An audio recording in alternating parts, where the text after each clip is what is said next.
Hey, as you watch Joey Bosa on video right now, what just stands out as big difference between him at this point this year and this point last year? I think it's the big picture. It's the discipline, the things that he does that don't come up on the stat sheet. Yeah. Everybody looks for the sacks and the tackles for loss and those kinds of things, but to see the disruption he does for our defense, doing the little things, taking on blocks, defeating blocks, spilling the ball, that's something that I think has really increased his game. Did you know he had that in him to be that kind of player, that's selfless? I mean, a lot of these prima donna, defensive ends come in, they want sacks, et cetera, and stuff. It's hard. It's hard. Yeah. I mean, the world today. I mean, the media, everybody. I mean, that's all they talk about. They're going to evaluate everything, and they evaluate using the stats. And when you really break it down, you look deep down inside it.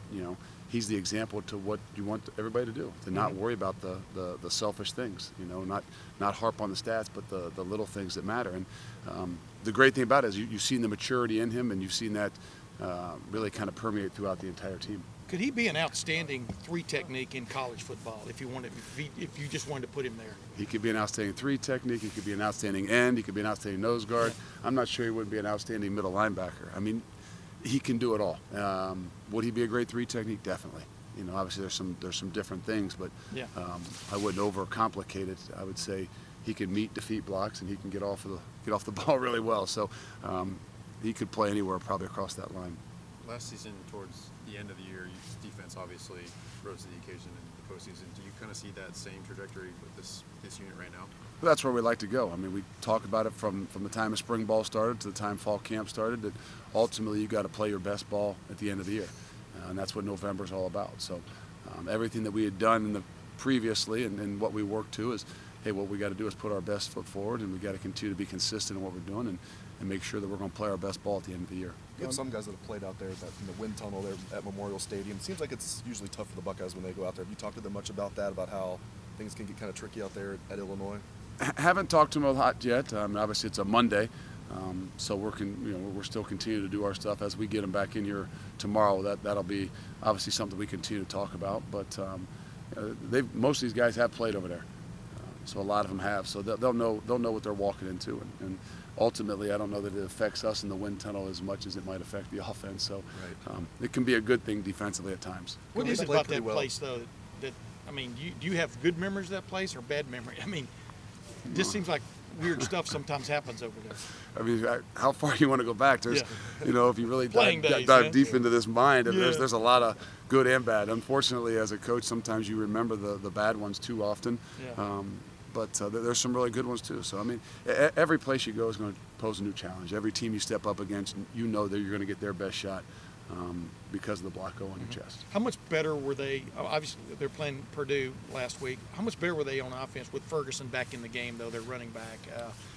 He does seem to bring a little pep to it. No, he definitely brings some energy to the offense. I think he is a dynamic guy. With them having the ability to have two tailbacks and use them both at the same time, I think brings a lot of versatility to the offense. I mean, look at our offense. The more athletes you put out there, the more weapons you got. Defenses have to account for that. So he definitely brings some energy back, and I think he brings some weapons back to their offense. Luke, when you guys signed Vondell a couple of years ago, it seemed like a huge celebration for you guys to land him then. What was it about him that had you guys so excited? And now, I mean, he's certainly been a huge playmaker for you guys down the road. Well, I mean, again, unfortunately, I wouldn't. Since he's standing right over there, the hype is what everybody gets excited about. I mean, did you see a lot of things on film? Definitely. You saw a playmaker on film. You saw a guy that played wide out, could take the ball the distance. You saw picks, interceptions, great ball skills, all those things you saw on film. But again, it's high school film, and what do you really get when you get them there? You don't. You have you think you have a great idea, but the reality is, it's what they develop into. And the greatest thing I can tell you is he's a pro. He studies the game, he works the game, he practices the game, and it shows on Saturdays. Has he exceeded what you guys thought then? I mean, I know that the development process is ongoing, but I don't know if he's exceeded. I mean, we had high expectations, obviously as high as he was considered, but the reality is the little things that he does, he's exceeded what he's done in the first 2 years, I can assure you that. And that's not always noticed on Saturdays, but the way he practices, the way he studies, the example he gives to the younger guys and the other guys on the defense, it defines what my definition of leadership is.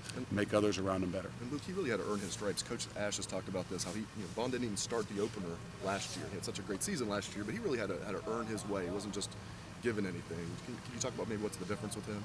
That's usually the best way. Things that are earned sometimes mean a little bit more and makes you have to fight for them a little bit more. So that's the way you'd like to have it. The reality is sometimes that's not the way it happens. There's a lot of guys that fall in a position where they need you right now, but he's done a great job. That's the only thing I can say is he continues to do a great job, and he continues to be a great example to everybody around him. Going back to Joey, Coach Meyer called him one of the most disruptive players, or the most disruptive player he's coached. Where is he on that list for you? Not only players you coach with, but players you've played with. It's. I mean, obviously at the moment he's as disruptive as I can remember.